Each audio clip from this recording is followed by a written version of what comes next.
Good afternoon. This is Doug Miller from the Brightworks Group, representing Exigence. Exigence brings automated IR planning and tabletops that enable MSPs and MSSPs to monetize readiness, reduce risk, and insurance liability for clients. Uh, it includes template-based IR plans, guided tabletop scenarios, and post tabletop insight reports that make IR planning fast, easy, and profitable. And capabilities for real time incident resolution means that they are always ready to be involved. With this powerful combination, MSPs and MSSPs can differentiate their service, expand their client base, and grow the business with new and recurring revenues. You may note that I said I was with the Brightworks Group. We are actually an MSP, MSSP that is an Exigence customer. I was asked by Noam Morgenstern, the CEO, to both introduce their company and our upcoming speaker, as well as just put in a word in as an MSP customer of Exigence. We've been a multi-year customer. It is a phenomenal tool for orchestrating IR response, tabletops, and training. All right, our speaker today is Jeffrey Newton. Jeffrey Newton brings 18 years of hands-on MSP leadership experience to every engagement. Unlike theoretical consultants, he's personally led teams to generate over $500,000 in monthly recurring revenue while maintaining service excellence.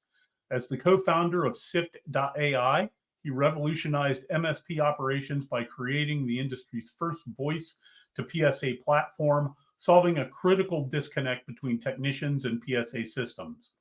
He also shares his industry insights as the host of MSP Insider Show, which is where I've seen him and listened to him, where he connects with fellow MSP leaders to discuss operational excellence and emerging trends. So without further ado, here is Jeffrey Newton. Thank you, Doug. Appreciate it. And as you kind of mentioned, spent 18 years in all of your seats, right, on the MSP side before moving to the vendor side, co-founding Sift. And that's really the core of where all of these principles come from. So what we're going to talk about is this confessions of the pipeline hacker, which what you may not know about that past is that I transitioned about 10, maybe 11 years in from the technician side, the technical side of the business into the sales side, and then grew, ran, and led sales teams for the last 8 years. So when I looked at pipeline as a sales practitioner, I really brought like the logic and the analytical side from the tech side of the business to look at how we ran growth for the business. And through those 8 years, we did a lot of different things, a ton of things wrong. Don't get me wrong. It's not like it was just snapping my fingers and this thing worked. It was like lessons learned through failure. So that's really what I've bundled up into this presentation. Super excited to dive in to it, and we're going to get straight into it. So as we get going, the concept here that we're going to unpack is really a pyramid, if you will, or a layers of conversation that you end up in sales calls. And all of this was deduced by reviewing hundreds of sales calls that I myself or my team were in over those few years that we were running and building this particular methodology, and then deduced it down to really 3 critical principles that can be found in almost sales meeting, sales process, sales funnel, sales pipeline. And those are the secrets that I'm going to unpack for you today. So if you are an MSP or MSSP or anyone else in the space, and you've ever been stuck, frustrated, annoyed, challenged, pissed, whatever, by having conversations that just totally get derailed down at the price talk level, as I like to call it, go ahead and drop a yes in the chat, because we are going to unpack that and you'll have a solution by the end of the conversation. So here we go. The very first frame that I need everyone to understand as you think about any conversation, especially sales conversations, is that there's really 3 core levels to every conversation that actually happen. And depending on which level of conversation you can get to is going to have a direct impact on whether or not you're going to get ghosted or you're going to close that deal. We're going to take that canvas, that concept of just these 3 levels, and we're going to break that down even further into 5 different categories and 5 different labels that you can start to orient yourself around, so that no matter what conversation you're in, no matter which stage you're in the sales process, no matter whether you're looking at it at a macro level, looking at your entire pipeline, your whole funnel, or you're just looking at one particular deal, once you can sort of pin the tail on the donkey or chart the course and have that GPS of knowing where you are, then you can also get the clarity of knowing where you're going to go from there. So, as we dive into the 3 levels of conversation, if you will, again, that big backdrop, the biggest thing that I witnessed and observed and was guilty of, and then watched, even through some of the MSPs that I've consulted on the sales side, is just like you felt, back to that whole price talk thing, most of the conversations and most of the consulting, most of the coaching, especially best practices, really just force us into creating conversations that force us to stay in the commodity zone. And then we also get pissed and upset and frustrated, or try to understand, why does this prospect just want to break the conversation down to talking to me about price, or comparing me on price to someone else, any of the 3 other bids that they had on the table that they're trying to compare you with, rather than, maybe like the next step, if you will. If you kind of like chop the MSP category up into an 80-20 rule, for 80% of the people are going to be stuck down in that commodity zone, the price talk. Maybe it's the stack talk would be the other component of that. Or they've maybe elevate a little bit to the business impact, but they never really ascend into the strategic value level of a conversation, which is where you can not only compress the timeline of the sales cycle, but you can actually command the price that you want, versus just constantly getting whittled down to compete on the price for everyone else. So, what are those 5 levels of conversation? They really kind of break down to this. And this is really distilling down the 3 layers above. So, price talk and tech talk are the 2 most common layers that MSPs or technical individuals get stuck in. Why? They're most comfortable there. They're most confident there. They're most experienced there. It's also how they see the world, right? We see the world through a how can I help lens, a troubleshooting concept and methodology. And as a result, we show up that way into almost every conversation. And the challenge when we show up that way into every conversation is that you kind of have two forces that are happening. If you want to do like a Venn diagram that's not overlapping, so just 2 circles, right? The prospect's going to come to that conversation looking for one thing, and you're going to come to that conversation looking for something else. And so you start off incongruently without realizing it. The prospect is coming to that conversation for information. You're coming to that conversation because you want a client, right? You want the MRR, you want the contract, you want to win. And that naturally starts to agitate the 2 primary forces that are at work, which is resistance, sales resistance, or acceptance. And from there, you're already off to the wrong foot. And then you beat them up with an education conversation. That's really the tech talk, right? The bits and the bytes and the tech and all of the other acronyms that the industry throws at you. And then we oftentimes wonder, why the hell did we get ghosted? Or we feel like the meeting went insanely well, and then we can't get back in front of them. And it's all because we didn't show up to have the right conversation, right? We didn't bring the right words to the conversation that we earned.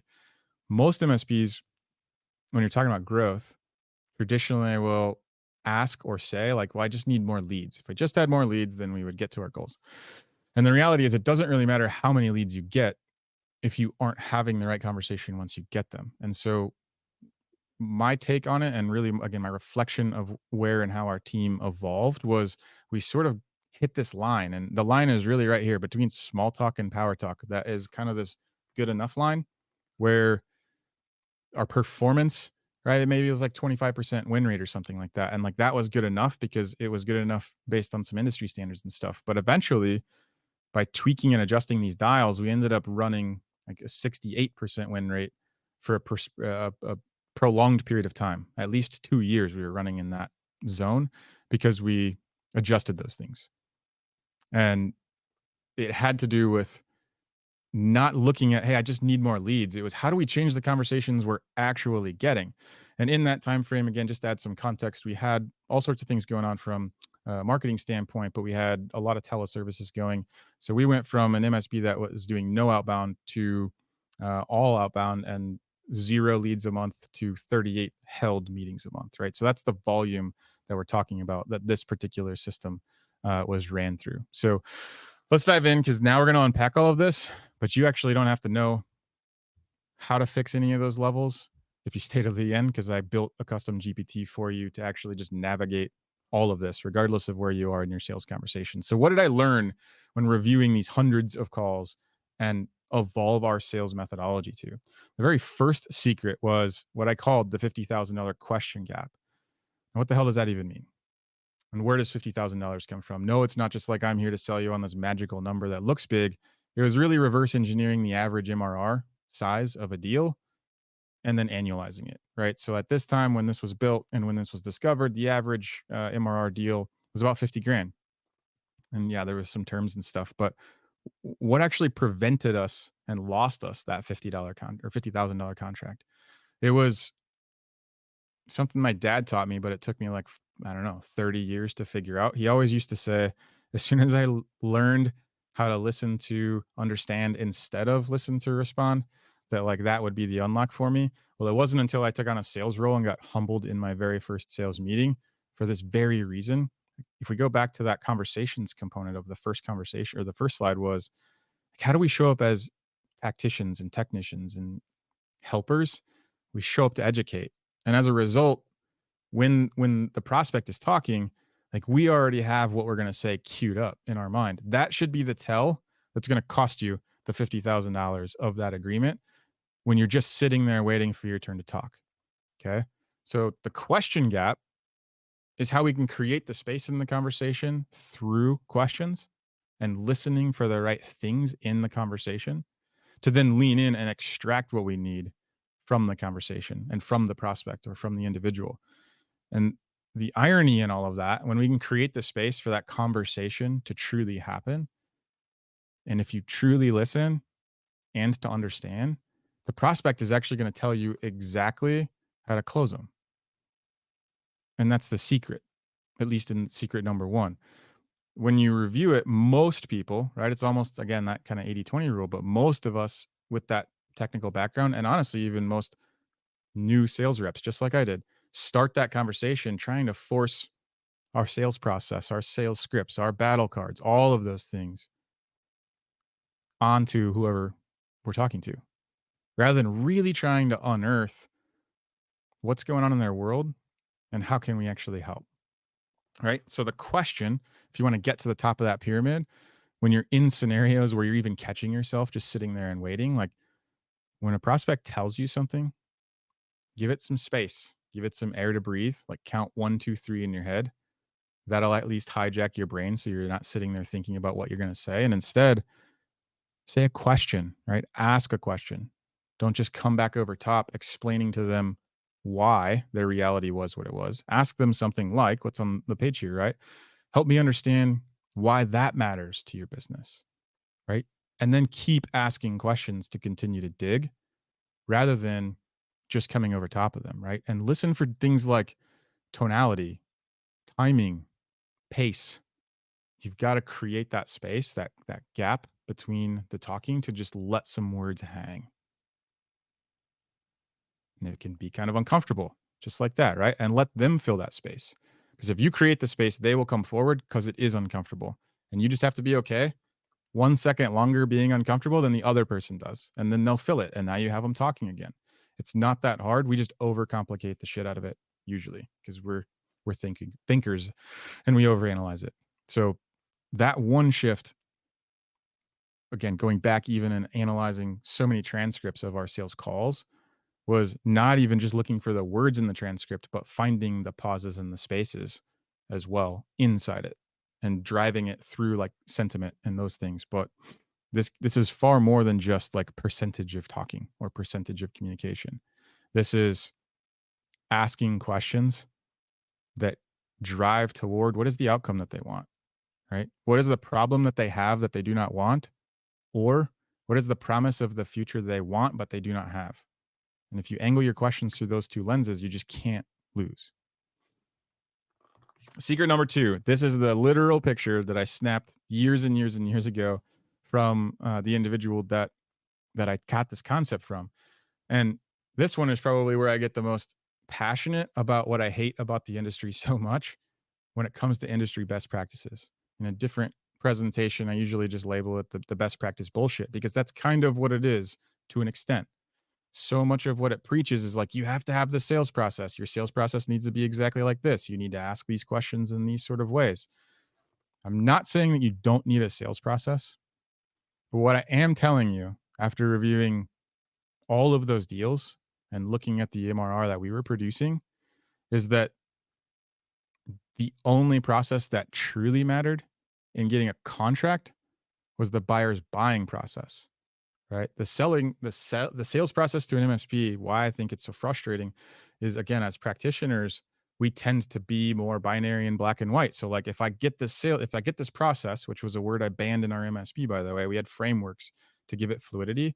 It's like, no, I'm going to force you, Mr. or Mrs. Prospect, through this meat grinder of my process because I have it and I need it. And you must answer these 83 questions on my crazy questionnaire because some logo told me I had to. And that's the thing that you have to change and you have to flip. So understanding here in this image, right, the prospect's thoughts, that goes back to those two circles that aren't a Venn diagram. They already have their own process. They already have their own thought. They already have their own desire. They already have their own need. And they have their own geometric logistics, relationships, and everything else that they have to manage inside their organization to get a decision made. And even worse, most of the time, the person that's making the decision, their job is on the line, that they ask the right questions or that they make the right call to pick the right partner, right? So there's so much happening on the buyer side that I don't think we talk about enough as an industry. And that's the core of the challenge here is like, you have to acknowledge that the most valuable process that exists in sales is the buyer's buying process, and then lean into it, and then just allow your sales process to wrap itself around, which would be these lines, right? Drawing the lines between where they are and where they need to go. For enterprise sales would tell you that the difference here is that you're going to be selling with them and not selling to them, which takes us to kind of the power question that's inside this one, is asking a question that's a little unorthodox for an IT conversation, right? Besides you, who else needs to feel, which is an important word, which is why it's in italics, really good about this decision? Because buying decisions and purchasing decisions, they're made emotionally and then they're rationalized logically. So you actually want to use the word feel because you need to get that answer out of them, right? And it may be nobody, and that's okay. Now you at least know you have a single decision maker, or they're going to tell you exactly who and how and why that decision is going to get made. And now you can come shoulder to shoulder instead of spear to spear with them and start selling with them to whoever else was discussed in the process, and just know that you can join their journey up that ladder, right? Up the ladder of the pyramid to where the deep talk lives, and get to the conversation that they know they need to have, but is uncomfortable to bring up. Even if it's virtual, right? It's harder to read a room when it's virtual, but that doesn't mean that the reality doesn't exist or it isn't the same. The third secret was this crazy paradox that I found after we'd built pipeline and like hundreds of thousands of dollars sitting in the pipeline, was because, again, remember, we had 38 held meetings a month. Eventually around that same time was when we were at, the 64 to 68% win rates. And now you're talking onboarding 4 to 6 new clients a month, right? But that didn't account for, or where that sort of result came from, was really understanding, how do we collapse this pipeline? Because pipeline isn't the ultimate answer. It's just a necessary thing in order to bring deals all the way through it, right? Well, what we found, again, in analyzing all of those, is that roughly 80% of the deals, before we figured out how to do that or fix it, were stuck. And when I say stuck, they were just like stuck, right? They weren't moving, they weren't dying, they were just sitting there. It wasn't like formally ghosted. Eventually they'd come back, but it really wasn't moving. And this was across the whole team.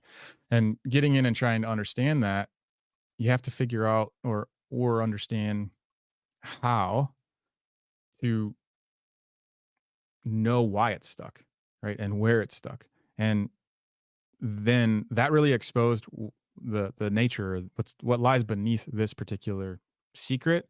Was it wasn't about objections. Again, kind of like sales methodology and sales coaching, a lot of it's about here's how you overcome them. Here's how you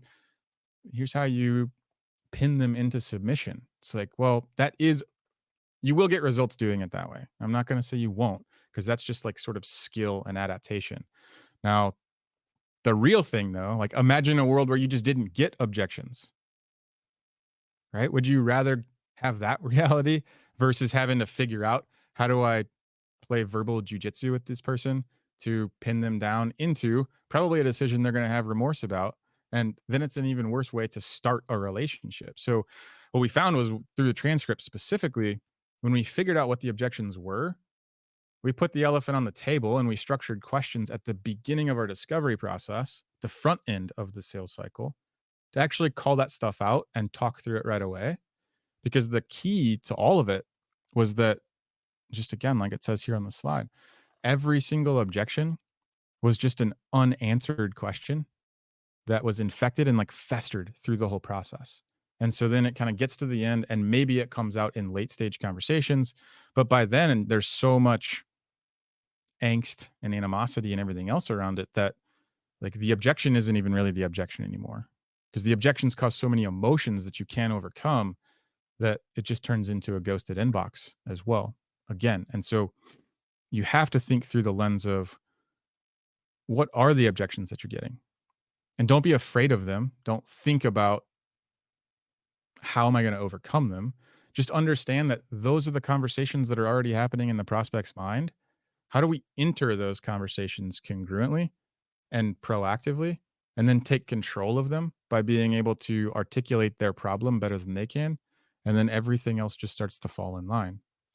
And so going through that process of one, the awareness, because maybe you don't record all your calls. If you don't, I would encourage you to do it. It's pretty simple with all the technology available now, because you may not even be aware of what's going on or how it's going, but you will spot the patterns, I promise, after you start to see the objective words black and white on your screen. And the most important component of that is that you can, like, I just had a conversation this morning about this. You got to do it scared, right? Half of this whole sales thing is being uncomfortable and doing it anyway. Like it's creating the discomfort in a conversation, which is that space I talked about in secret number one, to allow the individual that you need to get the information from, like the real information, like this is actually how I'm going to make my decision, not how I'm going to tell you I'm going to make my decision. You have to create that tension as well as desire if you're going to get to commitment, because there's just 5 emotional movements that you have to move somebody through to go from blissfully unaware to fully committed into uh, into moving forward with you. So the power question here: what would make this investment a no-brainer for your leadership team? Right. So down at the bottom, it's a non-threatening, non-defensive, non-offensive way of trying to understand who else is involved, either directly or indirectly, explicitly or not, in the decision that I'm sitting here trying to figure out if I'm going to lose my job for if it goes south. Right. So a really easy way to unpack that and then know how to work with it from there. Here's those levels again. I'm not going to dive deep in on this slide. Just wanted to recap it because we're going to transition a little bit. But the the way that you need to think about this is a ladder, right? The ladder, because this is more like strata of the conversations that you're having. Again, most conversations never really get off of bases number 1, 2, or 3. It's either the price talk, the tech talk, or the small talk.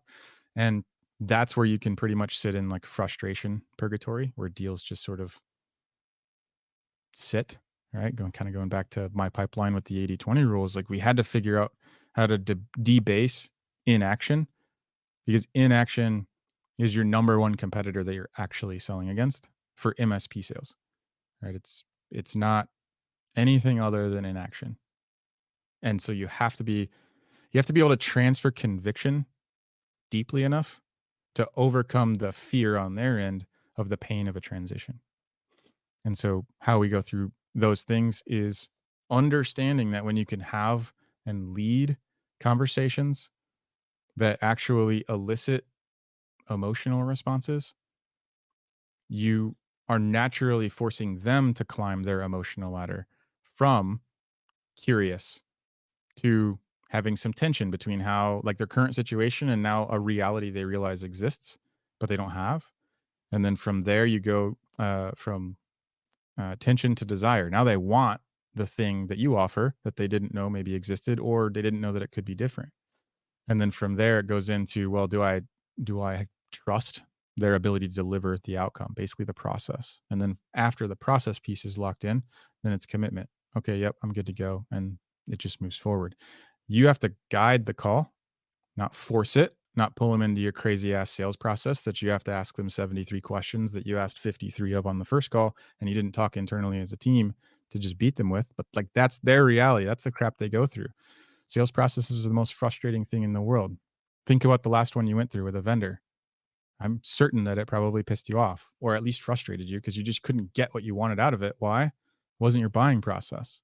It was them and their process, right? Forcing you through it.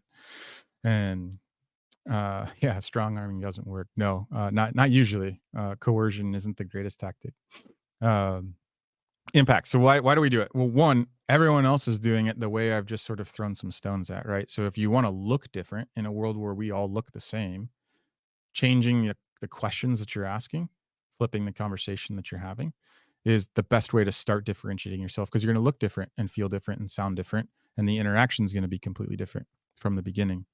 And that ends up leading to shorter sales cycles, which produces more MRR, right? And contracts and everything else. So the concept there is having the right conversations by bringing the right words to the conversations that you're already getting is going to allow you to earn the right to get to the next step in their buying process and just guide them through the emotional components and then the logistical components, because buying and sales is two different things. There's the emotional side. Yes, I want that. And yes, I'm going to move forward with that. And there's the logistics, right? It's pricing, it's term, it's timing, it's internal stuff. It's all of those other components. Understanding that it's two different decisions and figuring out how to navigate that with them will be a huge unlock for how you move forward and how you actually get deals to progress all the way to the finish line, rather than just stalling out in purgatory. This is the screenshot I want you I want you to screenshot this screen, because it's sort of that compass that I talked about at the beginning, right? This is your cheat code slide, if you will, that gives you this blueprint while you or your team are navigating any sales conversation, because it'll give you a couple of different orientation points, right? What level of conversation am I in right now, compared to what level of conversation do I need to have? Do I need to lead? Do I need to plan for? Did I get the opportunity to have another conversation? And if so, how do I want to reposition? It's also going to give you really kind of like timing, as the questions create that gap for you, right? And build the emotion that you need. And that's how you climb the ladder from just plain old price talk, which is annoying for both people, all the way up to, like, what the hell are we doing here? And how are we going to get you to where you're trying to go? What does that look like?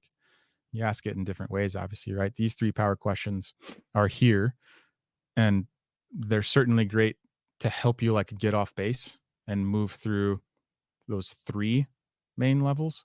But then there's the other ones that you need to lean into. So help me understand why that matters to your business. Then you can unpack that some more. Like, how do you make money, right? How do you get new customers? How do you help more people? Whatever that is, based on the nature of their business, you'd be amazed at how much context you'll grab from that. Besides you, who else needs to feel really good about this decision? Now I know who else I need to win over, what roles they're in, how I need to talk to them, how I need to present information, and how we can overcome that. And then what would make this investment a no-brainer for your leadership team? And then just swap out leadership team for whatever's relevant to that particular deal. It might be the CEO, it might be the board, it might be an outside investor, whatever it happens to be, it's fine. But just take the front end of that question and customize it or tailor it to the interaction that you need.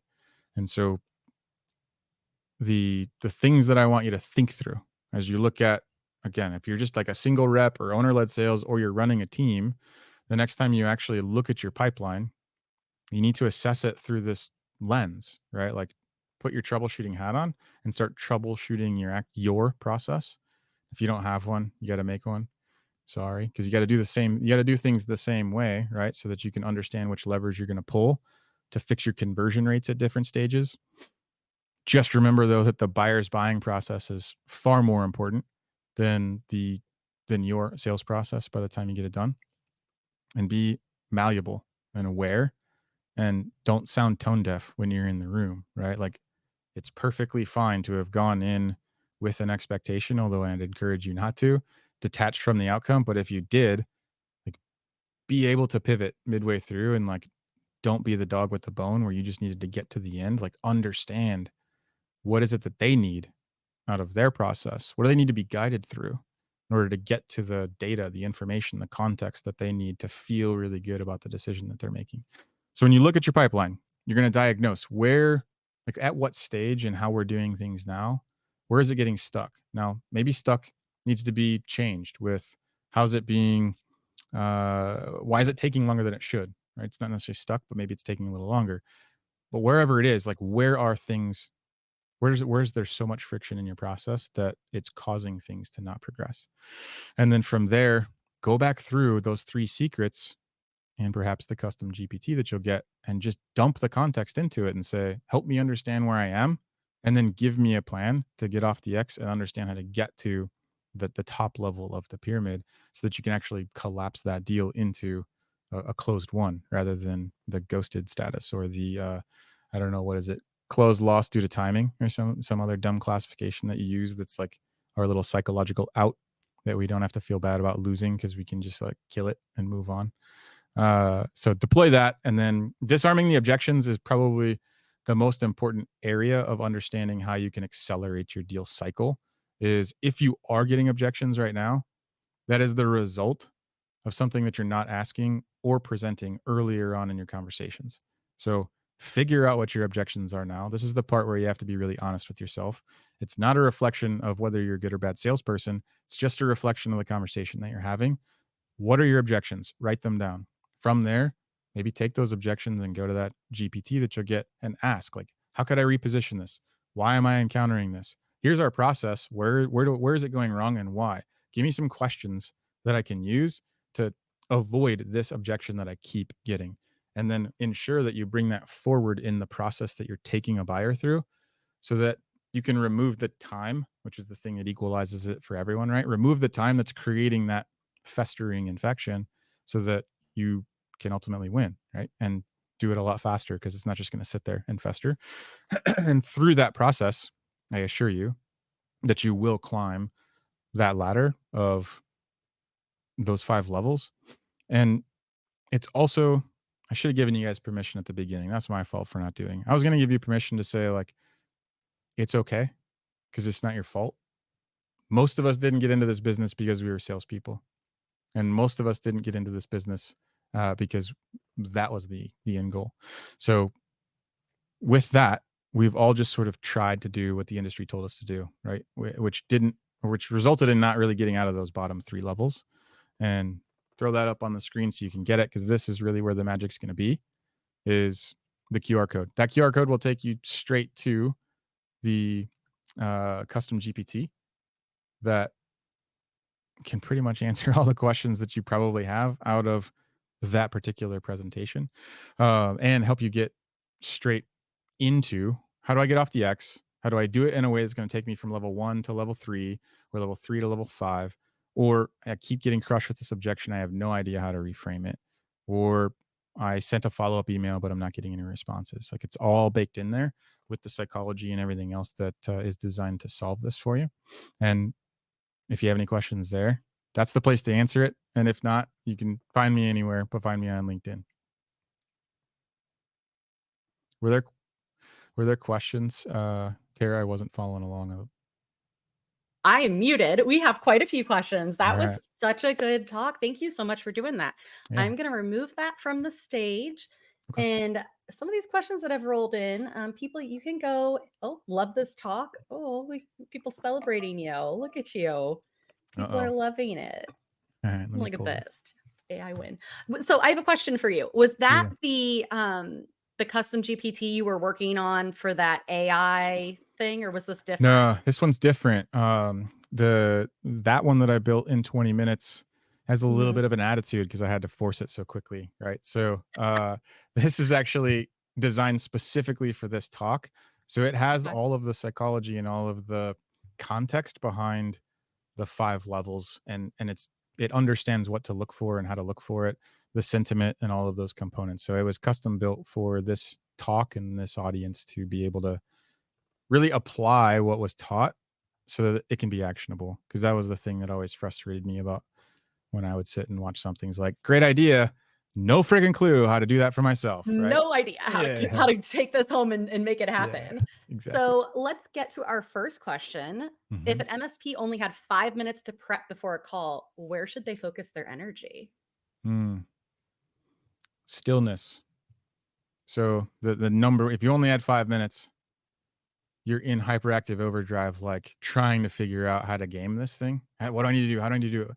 If you only have that 5 minutes, stop, breathe, do some box breathing, detach from the outcome. I'm not here to win this client.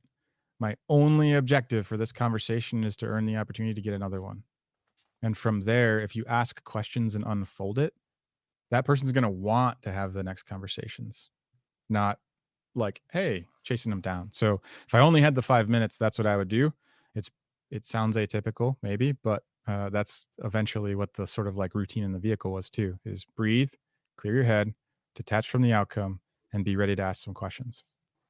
Yeah, and if it's that first call, right, you should really be Mhm. there to learn more than anything, I would think. Yeah, You're absolutely. gonna go in not knowing anything most Yeah, likely. it's the hardest part to shift for people in our seat on the MSP side because, like, we're how can I help people, right? We wanna solve everything's a problem to be solved, but it's not in some cases. Like, we just have to listen and show up and understand and figure out how we can help versus just coming in immediately with a solution. Absolutely. All right, we've got one that somebody asked pretty early. Why did you get rid of the word process? Because of how most of the technical people's brains are wired, you hear the word process and we follow it as a binary black and white process, right? Like, and if something doesn't go quite right, we're totally screwed because like it needed to go the way the process was built. That's not how reality unfolds, especially in sales. To me, it was a lot more like the Mike Tyson quote about how you can have a plan until you get punched in the face. Like that's selling, that's sales. Yeah. And so when I found when I was working with folks, especially when I was building teams, that if I used the word process, and it was my fault because we used it and I installed one and they ran it, and then I'd ask like, how did this happen? How did we get here? Well, that's what the process said. Okay, Yeah. but like why didn't we think on our feet and realize that wasn't the right thing to do? Oh, well, it's because what the process said. So in our world, we just reset the word to framework, which really still meant, hey, these things have to be met. These qualification criteria need to be accomplished, but it's fluid enough to understand what do you need and how do you need it. Yeah, Yeah, absolutely. exactly. Yep. No, don't handcuff your team. You have to give them enough boundary and guidance to be able to make judgment calls and trust that they will. Right? And if they And can answer the question of is it good for the client, is it good for the company, and can you defend it? Let them make the freaking decision. 100%, it's trusting your team, right? And on Yeah. top of that, we had this talk in our MSP. We put in these processes or frameworks, and suddenly it's like people forgot that they could do other things. And it was Yeah. like maybe we need to kind of dial these back a little bit Mhm. because we're removing the critical thinking aspect Yeah, from that's some of exactly these. it. Yep. So here's one. Did you ever have a sales moment that totally flopped? And what happened? And how did you bounce back? I think we all have. Yeah, absolutely, right? So this was the beginning of my sales career. I had mentioned that I did tech initially, and then I was sort of in that account management VC, what then became VCIO slot, for about 2 years. In that slot, I was really just a glorified sales engineer. Every single sales rep was taking me on every single one of their sales meetings, and then I realized again, Densold me about 2 years in, I was on the wrong side of the commission coin for that, and so I switched into being a sales rep when one of those seats became open. And so now I'm like hubris as hell at the time, right? Because I was just in all these meetings for 2 years, closing and all that other stuff. Like, what the hell do salespeople do? I'm the one doing all the work. And then I went to my first meeting to like and did it the exact same way I had done it for 2 years before. And I got the call from Ryan who said, "Hey Jeff, just wanted to let you know and close the loop that we decided to go with someone else." And all of me was like on the floor, right? Just like trying to figure out what the hell, like none of this made sense. And I couldn't even act or react or think in that call because it was just like way too much disappointment and all sorts of other stuff. But anyway, then I just picked up the phone and called him back because of the rapport I'd built. I'm like, Ryan, I'm not here to try to change your mind. It's great that you made your decision. Would you be willing if I came out to your office to help me understand how and why you made the decision that you did? He said yes. So I went over to his office for about an hour and a half, and he literally unfolded the greatest gift in the entire world to me, which is that there is such a thing as a buying process that happens. And I completely missed it because I was so used to a sales process. And so thankfully, it was the first opportunity I had as a sales rep. So that's why it was the greatest gift. And he showed me how to actually approach selling through a buyer's lens and then facilitate that process the whole way. That's awesome. I mean, and now you're talking Yeah, about it right. and speaking on it. We've Yeah. got one more question and then we're going to wrap up here. Okay. So, what do you think is the best approach for getting a buy-in from a veteran salesperson who might be skeptical of these new processes? Because we all know those people who are like, it's always worked this way or whatever. Yeah. Trying to decide how fiery to be with my answer on that. I think was veteran salesperson, right? So the first thing I would figure out is like, let's look at the results first. So veteran or not, doesn't matter if they've been doing it for their first day or it's their 10th year. But if we look at the results, it's can they defend how they're doing it already? Like, are they producing the FU money already out of the results that they're getting? Or really good salespeople, like the ones that you actually want on your team, they're always looking for that 1% edge, anyways. And so if they Mhm. hear this, they would immediately already be like, hey, I'll try it and I'll see, do I get the result or not? Does it edge? Does it not? And if they don't and aren't thinking that way, then you're probably more into that sort of like old dog, new tricks scenario, which is not good for anyone, anyways. And so that's how I would at least answer it is like, let's first gut check the FU money version. Like, are they overproducing and crazy? Great. Like, don't fix what doesn't need Mhm. to be fixed. It's not broken.